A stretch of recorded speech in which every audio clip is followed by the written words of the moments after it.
Alright. We're gonna start off very vague. What is like your general opinion on people with different sexual orientations? I think we're in an age today where orientation doesn't really matter as much. I think most things are accepted, and I don't think there really is much room to hate another person due to the sex they like. I generally don't have any disbeliefs or hatreds against any certain sexual orientation. People are who they are, and that's not really something we can change. In your general opinion, what are your views on the sexual orientation, like culture that's going on in our society right now?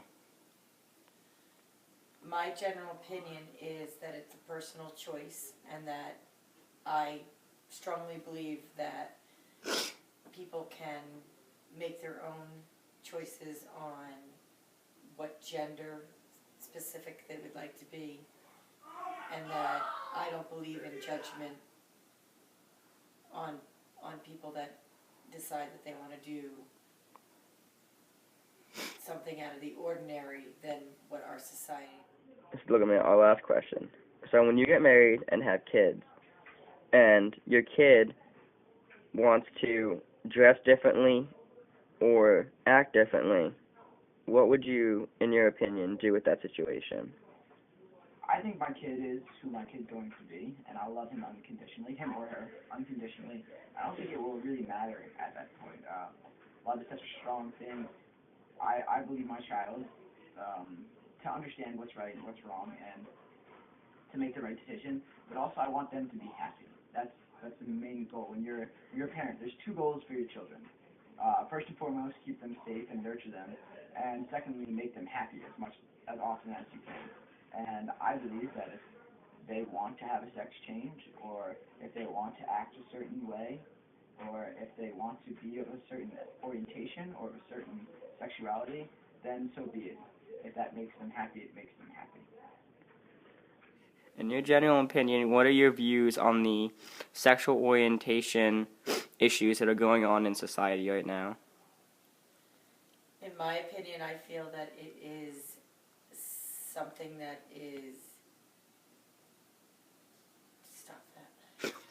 So from your last answer, you said that we're in an age where it is becoming more like well known and more like well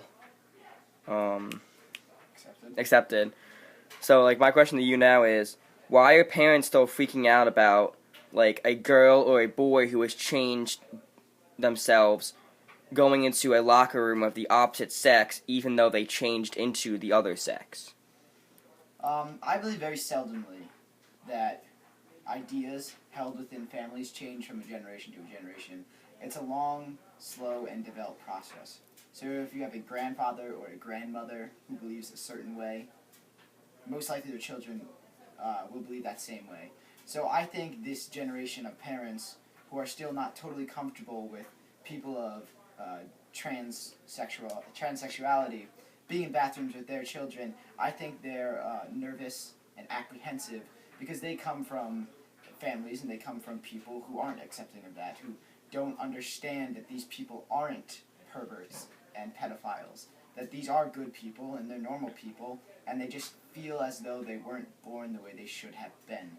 I think it comes from a very religious mindset and a mindset of the way of the past and the way things used to be. Now, it's not the same thing, but you did have a girl on your hockey team one year, and what was the situation with the locker room then? With our locker room then, that girl, who was a senior, had been playing hockey for 4 years. Each year, she dressed in another locker room on the other side of the rink.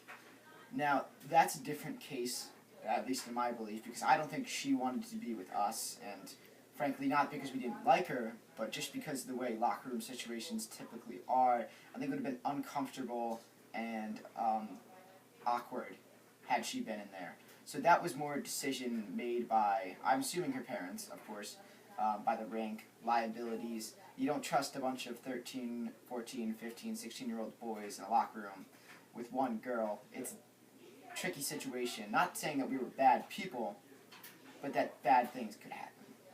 Alright.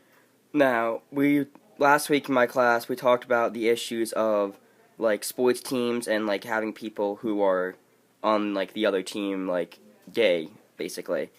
And we were talking about hockey teams, 'cause we have hockey players in our class, and we were talking about how, like, the hockey players, like, if, like, they, like, had, like, any, like, gay players on their team, like, how, like, they would, like, feel, like, about, like, them being in their locker rooms. Now, I've never played with anything, anyone, at least to my knowledge, who was of any orientation other than straight. But if I did, sadly, I'd say I'd feel uncomfortable. But I think that's just because you're looking at it as a standpoint. If you were in a locker room with a girl, would you feel comfortable? It's the feeling that you could be sexualized, that they could look at parts of your body and sexualize them and look at you in a different manner, in a different mindset. I think when you're around other people who are of straight orientation, you don't feel uncomfortable because you know they're not looking at you and judging you on a sexual basis, maybe on a joking basis or because they're sizing you up as normal humans would. But I think when there's someone gay, people might feel uncomfortable just because they might feel that they're going to be hit on or come onto. Now, I don't think that's the right belief. I think you should trust these people to feel as they should and be as any normal human should be. But I can understand why certain people are uncomfortable with having people of a homosexual orientation in their locker room. If you saw a fellow parent dressing their child in the opposite sex clothes, what would your, like, opinion be on that? I don't really have an opinion because I believe that people can have their own choices and be independent on what and how they raise their children. So I don't really have an opinion. It doesn't bother me. So you would be okay if your children decided to have a sex change at some point in their life? I would absolutely be fine with it as long as there was support, some psychological support, because it's, I think, a very,